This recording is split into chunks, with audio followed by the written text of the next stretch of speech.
वालेकुम। सो आज का हमारा जो टॉपिक है चैप्टर नंबर 8 अनलॉफुल असेंबली है।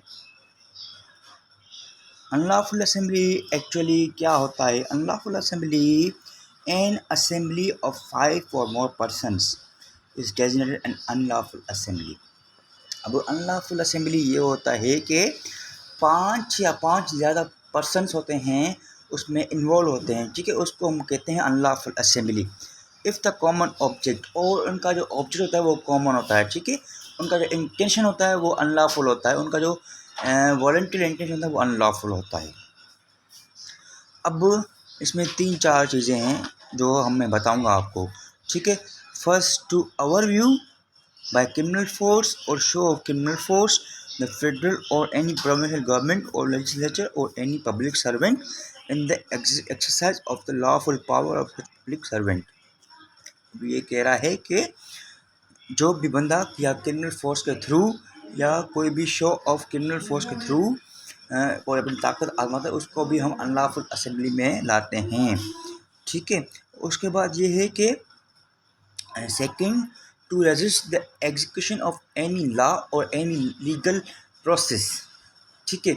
या third, to commit any mischief और क्रिमिनल ट्रेसपास और अदर ऑफेंस। ये कह रहा है कि इसमें अगर कोई बंदा कोई मिसचीफ करता है या कोई क्रिमिनल ट्रेसपास करता है किसी में ज़मीन के अंदर अनलॉफुल असेंबली के थ्रू, उसको भी हम अनलॉफुल असेंबली कहते हैं। इसकी जो अब 142 जो सेक्शन नंबर है, being a member of unlawful assembly, whoever being aware of facts which render any assembly an unlawful assembly intentionally joins the assembly or continues, it is said to be a member of an unlawful assembly। यह है कि अगर कोई बंदा वो पता है, उसको पता है, अवेयर ऑफ फैक्ट्स, वो उसको फैक्ट्स के बारे में पता है कि ये जो असेंबली है ये अनलॉफुल है, फिर भी उसको इंटेंशनली ज्वाइन करता है तो भी वो पनिशमेंट के लायक है, ठीक है, वो भी मेंबर ऑफ अनलॉफुल असेंबली है। और इसकी पनिशमेंट वो है 143 में अंदर, whoever is member of unlawful assembly. ये कह रहा है कि अगर कोई बंदा मेंबर है अनलॉफुल असेंबली का तो उसकी जो पनिशमेंट होगी वो होगी 6 महीने या फाइन होगा या दोनों होगी, ठीक है। अब उसके बाद ये है कि 144 ये है 144, joining unlawful assembly armed with deadly weapon. Joining unlawful assembly with deadly weapon, अगर कोई बंदा अनलॉफुल असेंबली के अंदर कोई डेडली वेपन लेके घूमता है तो वो भी उस सज़ा का हकदार है, सज़ा उसको भी मिलेगी। उसकी सज़ा क्या होगी? उस सज़ा होगी उसकी 2 साल या फाइन या दोनों। उसमें क्या बताया अनलॉफुल असेंबली की कितनी सज़ा है? उसमें सज़ा है कि 6 महीने या दोनों।